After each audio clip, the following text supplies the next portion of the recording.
In many first volley situations, you'll have to execute the low volley, making contact just before the ball bounces. You must force yourself to get down for these shots by spreading your feet and really bending your knees. You should realize that the opponent has you in a defensive position, having hit the ball to your feet.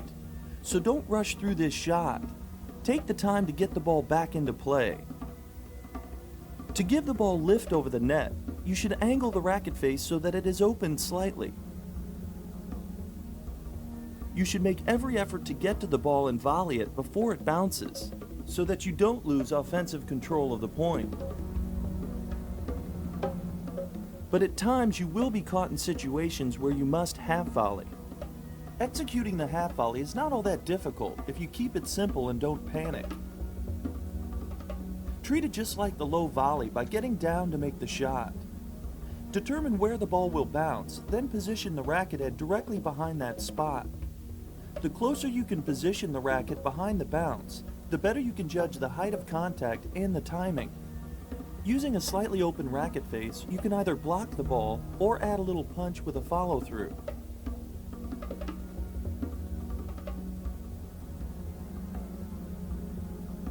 The half volley drop shot is often a great solution to force the opponent, but avoid trying to make the shot better than it needs to be. When you're in a first volley situation, your low volleys and half volleys work like approach shots, used to improve your net position to close the point.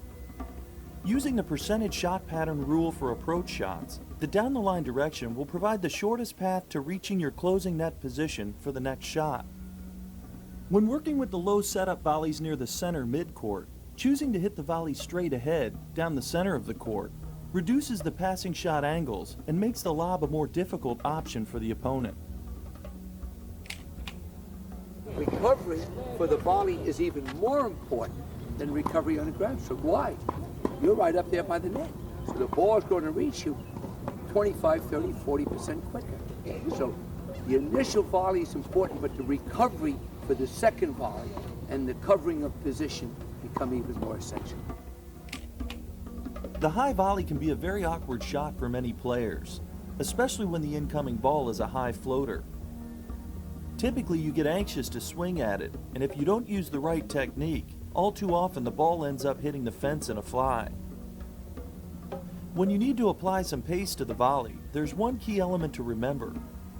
As you prepare for the volley, with your elbow moving forward as the first move, you should angle the butt of the racket towards the ball.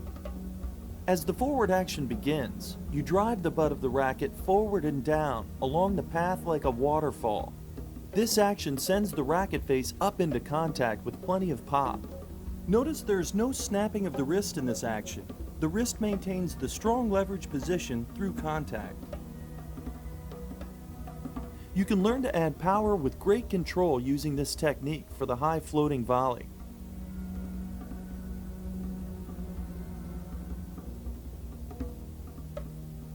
The swinging volley has always been a trademark of the Bollettieri Academy students.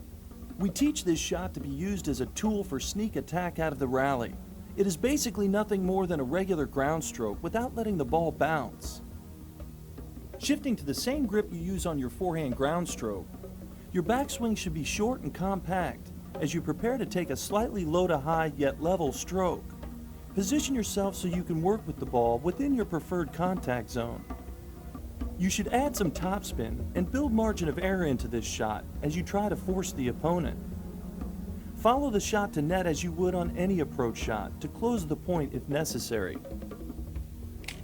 If you're an attacking player and you're able to shorten that swing and use the power of the opponent, you then can step into the court another foot or two and make contact with the ball. So the attacking player does have to make some adjustment.